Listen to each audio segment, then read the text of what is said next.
Good morning, everybody.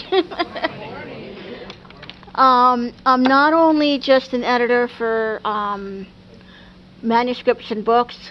There's also term papers, newspapers, magazines. I was an editor for a e-magazine for a while, and then we just decided to go in different directions. Pretty much I decided.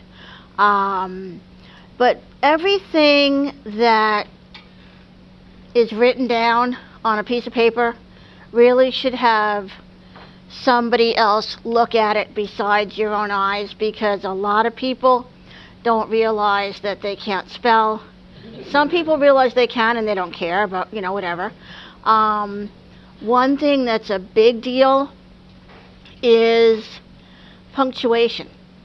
There was a lawsuit settled not too long ago by a trucking union who won like millions of dollars, I think, because in their contract, whoever wrote it forgot an Oxford comma, and that's when you use items in a series. So it was like they were responsible for this comma, that comma, no comma there, this comma, that, and something. So they were not getting paid for the other something. They were just getting paid for the first two because they lumped the third thing into the second one. But it was actually three separate things that they were doing. So they sued the company and they won because the contract actually lacked the Oxford comma for items in a series. So the union ended up winning like millions of dollars over one little minuscule comma. So it is important. It's very important. I started reading when I was about 3, and I would drive my mother crazy because I would read a book like that and she'd be like, "You need something else? You want something else to read? Okay, we'll go back to the library or wherever." I mean, I would read boxes, the back of cereal boxes, the dictionary, whatever. I was just constantly reading something. And that really did help me in school, especially in 6th grade. I got in trouble for reporting my teacher for being stupid to the principal. On our exam papers, he did not spell well. So I would return the paper to him edited. And he got mad and I had to go see the principal. And I showed the principal my paper and he's like, well, technically you're right, but he's the teacher and you're not. So please don't do that anymore. I'm like, all right. But needless to say, we did not get along very well. He graded me well because he had to, but you could tell from his face he didn't want to. And then in college, I only had to take like the first exam, and then my professors would have me grade my classmates'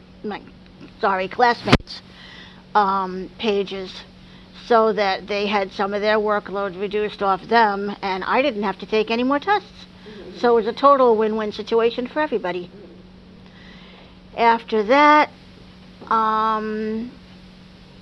went to college. No, I was in college, graduated college, went into the business world, used my editing skills on pretty much anything that came across my desk, unofficially or whatever.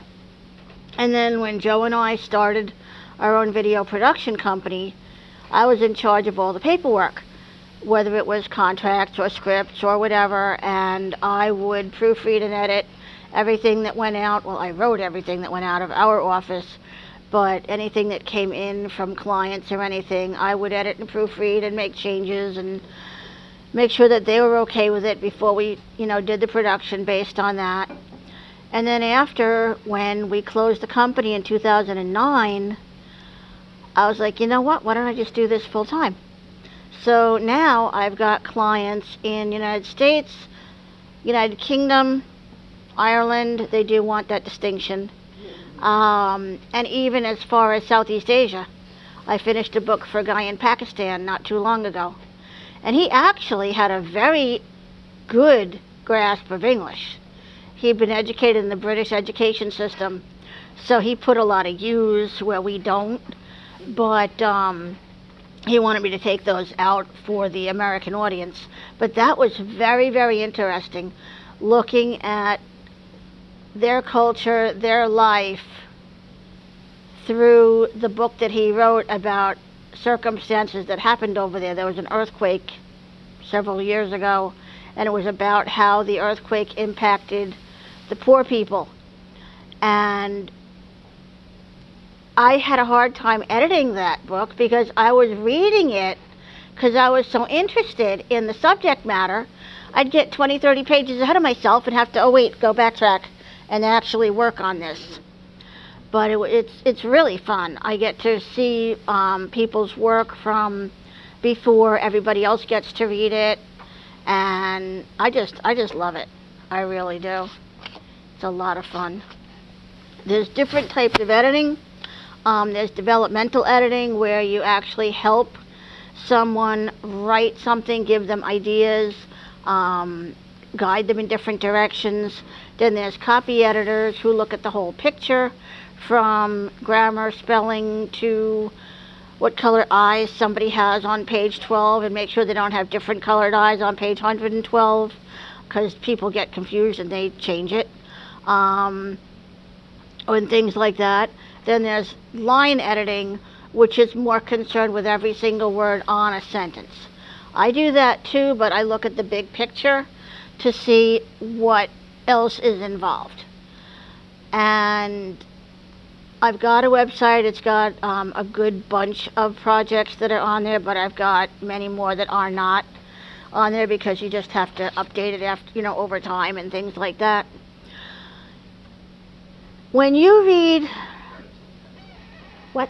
You're out of time. I'm out of time? Yeah. Already? Already. Darn, okay. Well, thank you, everybody. You have any questions? We got questions for you, I'm sure. Yeah. Anybody have any questions?